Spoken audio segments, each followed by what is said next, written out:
अपने बच्चों का पालन ऐसे करो कि आपके बच्चे अपने बच्चों को आपकी कहानी बड़े गर्व से सुनाएं। नमस्कार, मैं Vivek Bindra, founder and CEO बड़ा बिजनेस.com। आज बात करेंगे बच्चों को काबिल बनाने का सबसे बड़ा रहस्य। और वो क्या है सबसे बड़ा रहस्य? पेरेंटिंग की बात करेंगे। आज ऐसे टिप्स दूंगा, हिल जाएंगे। अभिमन्यु को चक्रव्यूह भेदने की सारी कला मां के गर्भ में ही सीखने का अवसर मिल गया था। प्रहलाद 5 साल से कम उम्र के अंदर सारे शास्त्र सीख गए थे। होलिका का दहन हो गया, लेकिन प्रहलाद का दहन नहीं हुआ। होलिका, जिसको आग में ना जलने का वरदान था, वो भी जल गई। पेरेंट्स वो पहले, they are first looking glass of their children. So to be in your child's memory, बच्चों की मेमोरी में रहने के लिए आपको उनके जीवन में रहना पड़ेगा। सबसे पहले कितने भी झगड़े हो माता पिता के आपस में निपटा देने चाहिए। पेरेंटिंग है, मदरिंग फादरिंग नहीं है। मदर अकेले फादर अकेले नहीं, पेरेंटिंग दोनों चाहिए है। नुकसान बड़ा हो जाता है, वरना 1 साल तक बोलना और चलना सिखाते हो छोटे बच्चे को। आप 1 साल तक उसको बोलना चलना सिखाते हो, बोलो बोलो बेटा बोलो, सीखता है। और उसके बाद आगे कई साल तक आप उसको बोलते हो चुप बैठो चुप बैठो चुप बैठो चुप बैठो। बोलना भी बंद, चलना भी बंद, चुप बैठो चुप बैठो चुप बैठो। तो क्यों सिखाया 1 साल तक बोलो चलो, अब बोल रहे हो चुप बैठो। बच्चों को यह मत सिखाओ कि वो क्या सोचे, ये सिखाओ कि वो कैसे सोचे। Because a badly parented child is a lost child. परवरिश की परख जो होगी ना आपकी, वो इस बात से होएगी कि बुढ़ापे में वो आपका कितना साथ देने वाले हैं। खराब परवरिश के कारण उसके सोशल स्किल वो खत्म हो जाते हैं, अनरिलायबल हो जाता है, अनस्टेबल, केयरलेस बच्चा होता है, आर्ग्यूमेंटेटिव होता है। आपका बच्चा रिजिड हो गया, जिद्दी है, रूड है, इनडिसिप्लिन्ड है, एंटी सोशल बिहेवियर हो रहा है, उसका अकेलापन महसूस करता है, कभी कभी पेसिमिस्टिक है, सेल्फ डिफीटिंग थॉट्स आते हैं, सीक्रेटिव है, बताता नहीं बातें अपनी, छुपाता है आपसे, सब कुछ छुपाता है, आपको दोस्त नहीं समझता, उसके अंदर फियर ऑफ फेलियर है। ये सब क्यों है? अगर आपकी पेरेंटिंग कमजोर है तो यही नुकसान होंगे। बच्चे बड़ों की बात सुनने में अच्छे नहीं होते, वो बड़ों को कॉपी करने में ज्यादा अच्छे होते हैं। भगवद गीता में कृष्ण ने कहा है, यद यद आचरति श्रेष्ठ तत्तद एव तरुजना। यद यद तत्तद, जैसा जैसा वैसा वैसा। मेरी बात समझिएगा, जैसा जैसा फादर कहेगा वैसा वैसा बच्चा नहीं करेगा, पर जैसा जैसा फादर करेगा वैसा वैसा बच्चा अपने आप करेगा। क्या मतलब हुआ? अगर आप बोलोगे तो नहीं मानेगा, आप करोगे तो अपने आप करेगा। इसका मतलब बच्चे कॉपी करना जानते, सुनना नहीं जानते। आप उन्हें इंस्ट्रक्शन मत दो, इंस्पिरेशन क्रिएट करो, वो अपने आप करेंगे। जैसा जैसा लीडर कहेगा वैसा वैसा फॉलोअर नहीं करेगा, लेकिन जैसा जैसा लीडर करेगा वैसा वैसा फॉलोअर अपने आप करेगा। और यही माता पिता और बच्चों के साथ भी होता है। एक बात समझिए कि greatest mark of parent is how they treat their child when no one is looking. जब कोई नहीं देख रहा हो, आप अपने बच्चों को कैसे डील करते हैं। 3 F याद रखिएगा। फर्म रहिए बच्चों के साथ, जो काम की बात है उस पर टिके रहिए, फेयर रहिए, जबरदस्ती सजा मत दीजिए, और फ्रेंडली भी रहिए, ताकि कभी सजा देनी भी पड़ जाए तो मित्रवत व्यवहार बना रहे आपका उसके साथ में। टेक्निकली ना 4 प्रकार के माता पिता होते हैं, मेरी बात को समझना। एक होते हैं अथॉरिटेरियन, जैसा बोला वैसा कर, जितना बोला उतना कर, ये अथॉरिटी है। एक होता है डेमोक्रेटिक, मिल बांट करके बात करते हैं, बच्चों की सुनते हैं। पहले के ज़माने में अथॉरिटेरियन चलता था, आजकल डेमोक्रेटिक ज़्यादा ठीक रहता है। डेमोक्रेटिक मतलब बच्चों को इन्वॉल्व करें, उनको इन्फॉर्म ना करें, बच्चों के साथ मिलकर चर्चा करें, उनके साथ समय बिताएं, उनकी भी सुने, अपनी भी सुनाएं। और एक और होते हैं परमिसिव, तेरा जो मन करता है कर ले, उसको जो चाहिए उसको दिला दिया, उसको जैसा गिफ्ट चाहिए उसको वैसा दे दिया, जो गाड़ी बाइक मांगता तुरंत दे दिया, जो मोबाइल चाहिए तुरंत दे दिया। परमिसिव, कोई मतलब ही नहीं है। लेकिन इससे भी ज़्यादा खराब है निग्लेक्टफुल, अनइन्वॉल्व। वो क्या है? बच्चा क्या कर रहा है, किससे दोस्ती कर रहा है, किसके साथ उठता बैठता है, कोई जानकारी नहीं है। कंप्लीटली नेग्लेक्ट कर रहे हैं। आप कौन है? अथॉरिटेरियन है, जितना बोला उतना कर। डेमोक्रेटिक है, मिल बांट के रिश्ता बनाते हैं। परमिसिव है, जो करना है कर। नेग्लेक्टफुल, पता ही नहीं है कि क्या कर रहा है वो। तो 4 में से सबसे अच्छा है डेमोक्रेटिक पेरेंट होना। बिकॉज आप नहीं तो बच्चा बर्बाद हो जाता है, वो झूठ बोलना शुरू कर देता है। और अगर वो ज्यादा झूठ बोल रहा है, इसका मतलब आपने बहुत रिएक्ट किया था उसकी पुरानी गलतियों के ऊपर, और फिर वो सीक्रेटिव हो जाता है और अपनी बातें नहीं बताता। मैदान में हारा हुआ इंसान तो जीत सकता है, लेकिन मन से हारा हुआ इंसान कभी नहीं जीत सकता। तो मन से ना हारे बच्चा। अब सुनिए पेरेंटिंग के असली टिप्स। पहला टिप, इनकरेज करिए अपने बच्चे को, वो बचपन से इनोवेटिव थॉट प्रोसेस बिल्ड करें। उसको ऐसे प्रश्न पूछिए कि वो इनोवेशन बिल्ड कर सके। दूसरा, उसके साथ बैठ के किताबें पढ़िए और अच्छे वीडियोस देखिए। ये नहीं उसको बता दिया, उसके साथ बैठिए, खुद भी पढ़िए, चर्चा करिए उसके साथ में। तीसरा, कुछ क्वेश्चनिंग का आपस में फॉर्मेट बिल्ड करिए, म्यूचुअल क्वेश्चनिंग, कुछ वो आपसे पूछे, कुछ आप उससे पूछो, और खास तौर से आप उससे पूछो, वो आंसर करे, ज़्यादा बोलेगा, रिलेशनशिप बनेगा। प्ले विद योर चाइल्ड, उसके साथ खेलिए, फ्रेंडशिप इज द की। उसकी दोस्ती हो गई तो आपसे कभी मन नहीं चुराएगा। अगला मेरा पॉइंट है बजटिंग। बच्चे को बजटिंग सिखाओ, उससे उसके इमोशनल रिक्वायरमेंट कम होगी, इंटेलेक्चुअल कैपेबिलिटी बढ़ेगी। बजटिंग का मतलब क्या हुआ, आप उसको बता सकते हो कि भाई तुम्हें 500 रुपया हफ्ता दूंगा, उदाहरण है, आप अपनी कैपेसिटी के हिसाब से डिसाइड कर लो। 500 रुपया हफ्ता मतलब 2000 रुपया महीना मिलेगा तुमको। अब तुम्हें कोई गेम खरीदनी है, कोई खिलौना खरीदना है, बहुत इच्छा कर रही है, लेकिन तुम्हारे बजट में नहीं आता, तो तुम एक महीना रुको, अगले महीने जब तुम्हारे पास 2000 की जगह 4000 हो जाएंगे तब खरीद लेना। अगर वो 6000 का है तो 3 महीना रुको, 3 महीने बाद खरीद लेना, पैसा इकट्ठा करो। इससे वो अपनी इमोशनल डिजायर्स को रेगुलेट करना सीख पाएगा। उसको बचपन से आपने थोड़ा थोड़ा फाइनेंस सिखा दिया, वो बचपन में ही कैलकुलेटर लेकर के समझने लग जाएगा, हिसाब लगाने लग जाएगा। उसको लर्निंग, स्पीकिंग, रीडिंग, राइटिंग, इसको बोलते हैं LSRW, इसकी प्रैक्टिस कराओ। अब कभी भी अगर कोई कहानी भी सुनानी हो बच्चों को, तो कहानी किसकी सुनाओ, कुछ हेल्दी फूड के बारे में, खाने की ईटिंग हैबिट्स के बारे में, या कुछ सक्सेस के बारे में कहानी सुनाइए। क्वेश्चन आंसर की टेक्निक बहुत काम आती है। उसको सिनेरियोज देकर के क्वेश्चंस करो कि अगर ऐसा हो तो क्या करना चाहिए, ऐसी परिस्थिति में क्या करना चाहिए, तो वो सोचेगा। जब वो अच्छा सोचेगा, उत्तर देगा आपको, तो अपने आप सफल होगा। उसको पैशन ओरिएंटेड कंटेंट दिखाओ। उसका वीडियो गेम खेलने का मन करता है, उसके अंदर देखो स्किल क्या है, उस स्किल के हिसाब के वीडियोज उसके साथ बैठ के देखो, उस स्किल के हिसाब के उसको स्किल की ट्रेनिंग भी दिलाओ। उसको अगर वो बाहर खेलने नहीं जा रहा है, अंदर केवल कंप्यूटर गेम पे लगा है, या केवल बाहर खेलने जा रहा है और कंप्यूटर पे बिल्कुल नहीं बैठता, इक्वल वेटेज दो। कंप्यूटर गेम्स से भी बच्चे का माइंड शार्प होता है, और बाहर भी खेलने जाए। यानी कि फिजिकल और इंटेलेक्चुअल दोनों कैपेबिलिटीज उसकी बिल्ड करनी जरूरी है। आप उसको अलग अलग सिनेरियो के जब क्वेश्चंस करते हो ना, तो उसमें रिस्क और फेलियर को भी थोड़ा थोड़ा आने दो उसकी लाइफ में। थोड़ा स्मॉल रिस्क, स्मॉल फेलियर आने दो, तभी बाउंस बैक करना सीखेगा। उससे वो प्रॉब्लम सॉल्व करनी सीखेगा, और problem solving is a game changer.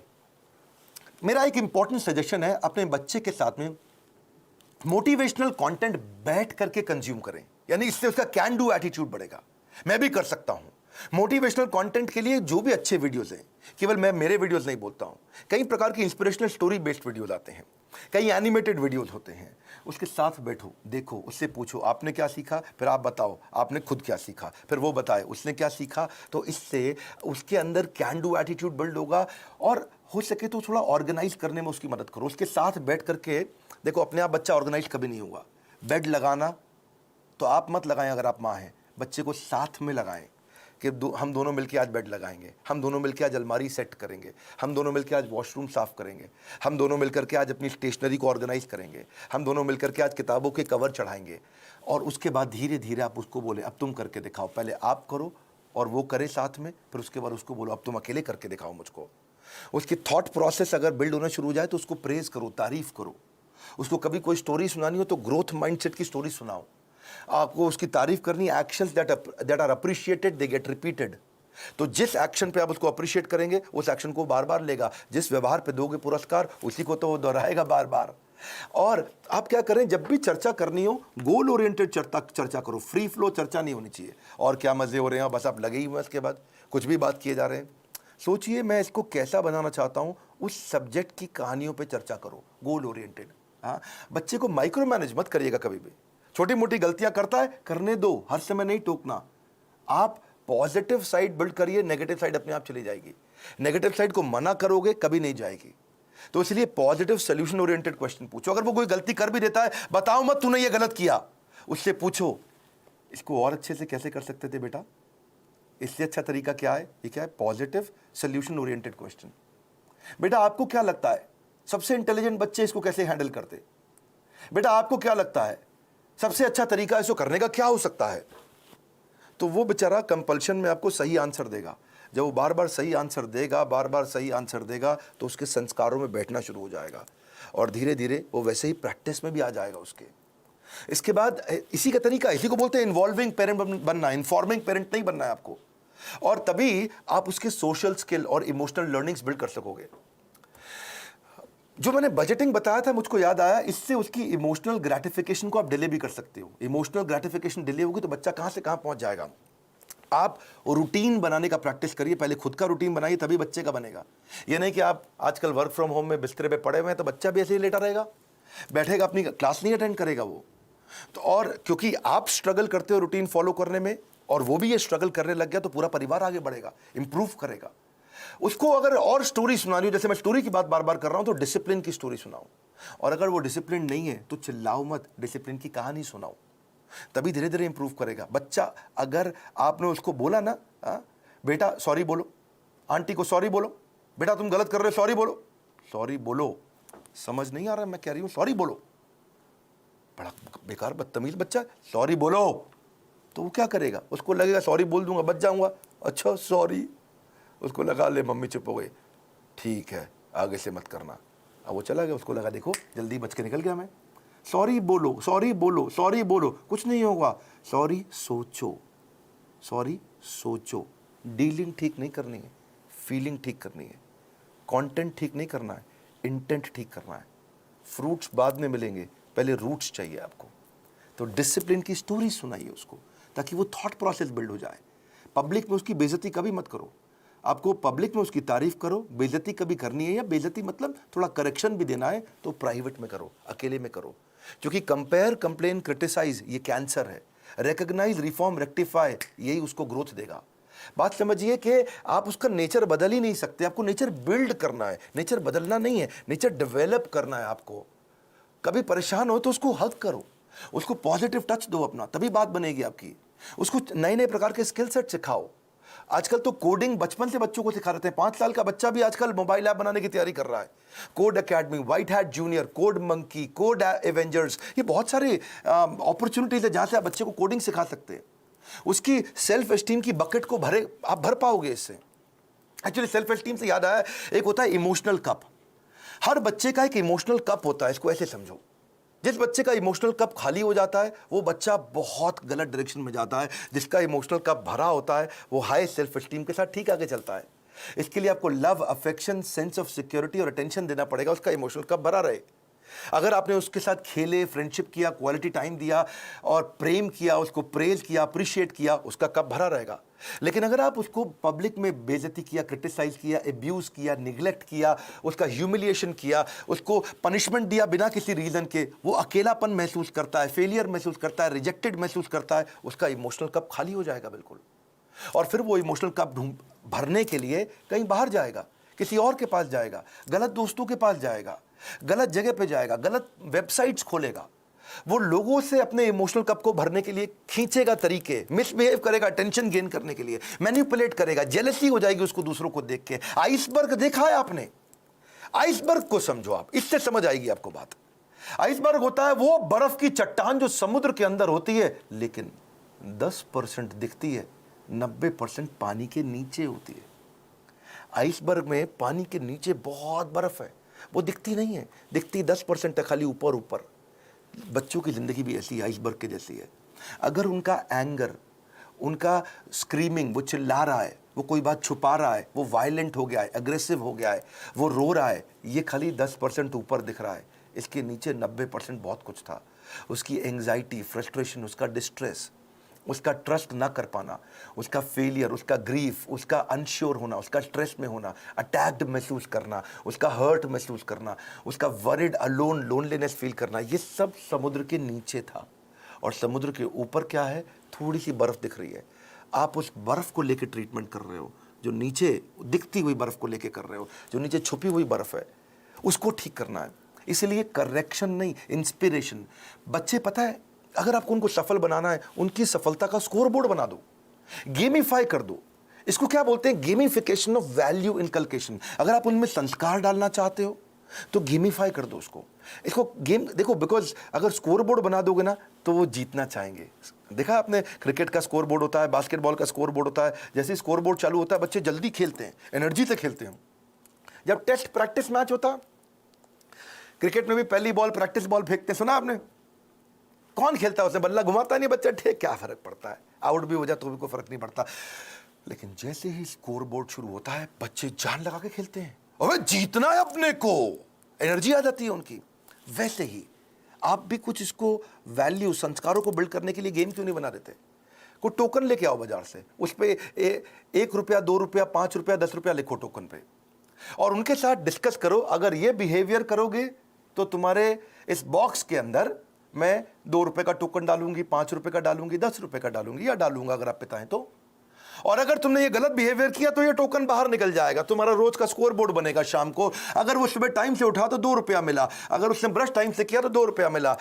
रुपया मतलब पॉइंट, आपने बोला, मैं पॉइंट कह रहा हूं, उसको रुपया दें या पॉइंट दें, लेकिन बाद में उसको रिडीम करने का तरीका बना दो, है जी। अगर टाइम से होमवर्क किया तो 5 नंबर मिल गए या रुपया मिल गया, अगर आप वो समय से सोने चला गया तो 2 रुपया मिल गया, अगर वो समय से खाना खाएगा तो 7 रुपया मिल गया, अगर टेंट्रम करेगा तो काट लो, सामान फेंक रहा है इधर उधर तो काट लो, उसमें से निकाल लो, चिल्ला रहा है, गाली दे रहा है तो 7 रुपया निकाल लो, अगर मिसबिहेव कर रहा है माता पिता के साथ तो 10 रुपया निकाल लो, ओबे नहीं कर रहा आपकी बात, 7 रुपया निकाल लो, किसी को गाली देता है, थूक देता है किसी के ऊपर तो 10 रुपया निकाल लो। तो आपने तरीका निकाला।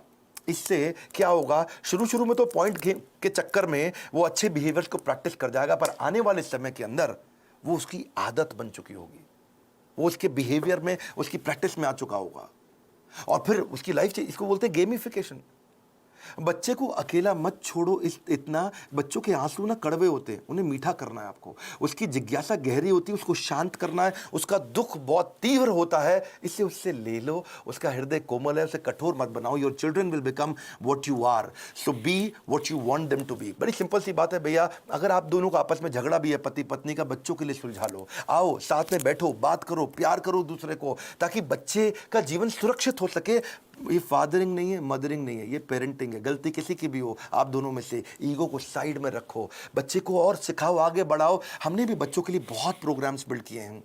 मैंने बच्चों का एक प्रोग्राम एंटरप्रेन्योरशिप का लेकर के आए, जिसको हम बोलते हैं एवरीथिंग अबाउट एंटरप्रेन्योरशिप, और वो स्टूडेंट्स के लिए अर्ली एज से बच्चे सीखते हैं कि वो कैसे छोटा छोटा बिजनेस शुरू कर सकें, कैसे पहले 100 कस्टमर को अट्रैक्ट करें, कैसे वो अपनी सेल्फ कोचिंग डायरी बनाए, कैसे वो कंपटीशन को समझें, कैसे वो प्रोडक्टिव हो सके, कैसे वो अपनी कम कॉस्ट के अंदर बिजनेस शुरू करें, बिजनेस को प्लान कैसे करें, फाइनेंशियल डिसिप्लिन क्या होता है, कॉस्ट को कैसे ऑप्टिमाइज करते हो, low cost marketing, low cost branding क्या है, $0 मार्केटिंग क्या है, 60 सेकंड में सेल्स की पिच कैसे दे दी जाए, सेविंग्स को वेल्थ कैसे बनाए, कंपनी को शुरू कैसे करते हैं, कंपनी फॉर्मेशन का तरीका क्या है, 2-4 लोगों को अगर हायर भी करेगा शुरू में तो एफिशिएंसी कैसे बिल्ड करेगा, हाई परफॉर्मेंस कल्चर कैसे लेके आएगा, स्कोरबोर्ड अपने कैसे बनाएगा, एम्प्लॉइज़ को एंटरप्रेन्योर कैसे बनाएगा, कंज्यूमर इनसाइट क्या होती है, कस्टमर को कैसे समझेगा, प्रोडक्ट बनाने का तरीका क्या है, कम खर्चे में बिजनेस शुरू करने के सारे आइडियाज, चाहे वो चैटबॉट बनाएं, फ्री के चैटबॉट मिलते हैं। तो ऐसी बहुत सारी चीज़ें हमने एवरीथिंग अबाउट एंटरप्रेन्योरशिप में सिखाई हैं। अगर आप चाहते हैं आपका बच्चा भी एंटरप्रेन्योरियल माइंडसेट को बिल्ड कर सके बचपन से ही, तो उनको इन कोर्सेज में ज्वाइन कराइए। इस समय बच्चों के लिए हमने 50% डिस्काउंट रखा हुआ है, और अगर ये पेरेंटिंग के टिप्स आपको काम आ रहे हैं, मैं रिक्वेस्ट करता हूं सोचो ये किस किस को काम आ सकते हैं। ईमानदारी के साथ थोड़ा 2 मिनट और लगा लीजिए, आपने इतना समय लगा लिया है तो आप सीरियस है कंटेंट को लेकर के, क्योंकि आपने इतना समय लगाया। अब सोचो कि किसको फायदा होगा, किसके बच्चे बिगड़ रहे हैं, किसके बच्चे खराब हो रहे हैं, कौन बच्चे से परेशान रहते हैं माता पिता, उनको ये वीडियो अलग अलग व्हाट्सएप ग्रुप में शेयर करो, अपना मैसेज भी लिखो, अपने नोट के साथ शेयर करो, लाइक करके उत्साह बढ़ाओ अगर ऐसे वीडियो पसंद आते हैं, और नीचे मुझे कॉमेंट बॉक्स में बताओ कि आपको कौन से वाला वैल्यू, आपको कौन सा वाला आइडिया, आपको कौन सा वाला टिप सबसे ज्यादा पसंद आया। मैं कॉमेंट बॉक्स में पढ़ने के लिए आऊंगा। इस बार हमारे साथ जुड़े रहने के लिए, दुनिया का नंबर 1 एंटरप्रेन्योरशिप यूट्यूब चैनल बनाने के लिए, और मेरे पर्सनल वीलॉग वाले चैनल पे भी आने के लिए मैंने एक नया चैनल बनाया जहां अपने मोबाइल से वीडियो डालता हूं। आप सबका हृदय की गहराइयों से प्रेम पूर्वक बहुत बहुत धन्यवाद।